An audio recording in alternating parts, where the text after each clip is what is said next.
خداوند یسوع مسیح کے نام میں سب کو سلام۔ خداوند بھلا ہے اور اس کی شفقت ابدی ہے۔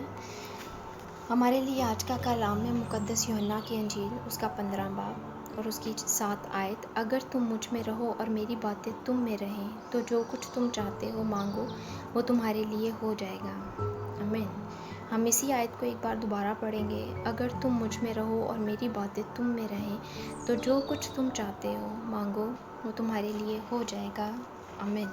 یہ ایک بہت سادہ سی بات ہے جو خداوند نے ہم سے اپنے کلام کے ذریعے کی ہے۔ بائبل کے بہت سارے مفسرین ہیں جو اس بات کو بیان کرتے ہیں۔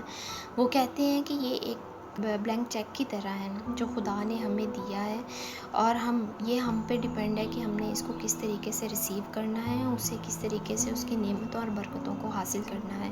آج ہمارے بہت سارے ایسے مسیحی بہن بھائی ہیں جو اپنی زندگیوں میں اتنے مصروف ہیں جن کے پاس خدا کے لیے بالکل وقت نہیں ہے، جو خدا کے کلام کو نہیں پڑھتے، خدا کے ساتھ وقت نہیں گزارتے، اور جب وہ کسی مشکل یا پریشانی میں پھنس جاتے ہیں تو وہ خدا کے ساتھ گلہ کرتے ہیں، خدا سے اپنی ناراضگی کا اظہار کرتے ہیں۔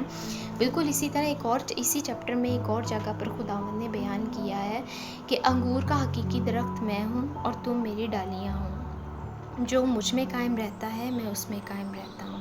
یہاں پر خدا نے خود کو درخت اور ہمیں اپنی ڈالیوں سے تشبیہ دی ہے۔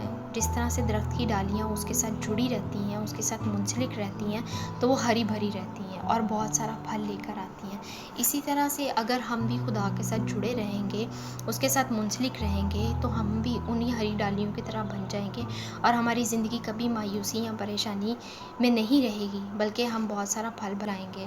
اور جب ہم اپنے مسئلوں اور پریشانیوں کو خدا کے آگے رکھتے ہیں اور اس کے ساتھ گلے کرتے ہیں، تو خدا کبھی بھی طیش میں نہیں آتا۔ وہ ہماری ہر بات کو سنتا ہے اور پھر دھیمے سے ہمیں ہر بات کے لیے قائل کر لیتا ہے۔ لیکن کیا ہم نے کبھی اپنی زندگی پر توجہ کی ہے؟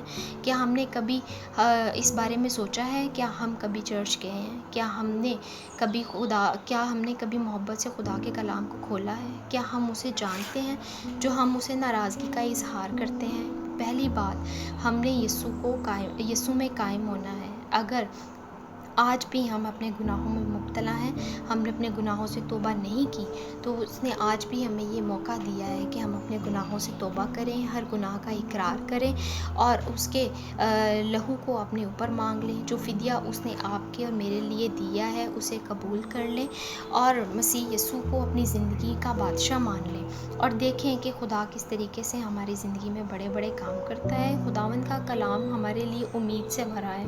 ہمیں کبھی بھی نا امید نہیں ہونا۔ ہم جب بھی کبھی نا امید ہوں تو ہم خدا کے کلام کو پڑھیں اور اس میں دیکھیں کہ خدا ہمارے لیے کیسے کیسے بڑے بڑے کام ہماری زندگی میں کرے گا۔ اور پھر جب ہم اس کے ساتھ جڑے رہیں گے اور ہم رفاقت میں رہیں گے تو یسوع پیار کرتا ہے، تو وہ ہمارے اندر بھی پیار پیدا ہو جائے گا، اور ہم بھی ایک دوسرے کو پیار کریں گے، ہم اسی کی مانند بن جائیں گے۔ اور آج جب ہم اس کے کلام کو اپنی زندگی میں اپنائیں گے تو ہماری زندگی بھی اسی کی طرح بن جائے گی جیسا وہ چاہتا ہے، اور پھر ہم جو بھی اسے مانگیں گے وہ ہمیں دے گا۔ وہ ہمیں کبھی مایوس یا پریشان نہیں چھوڑے گا۔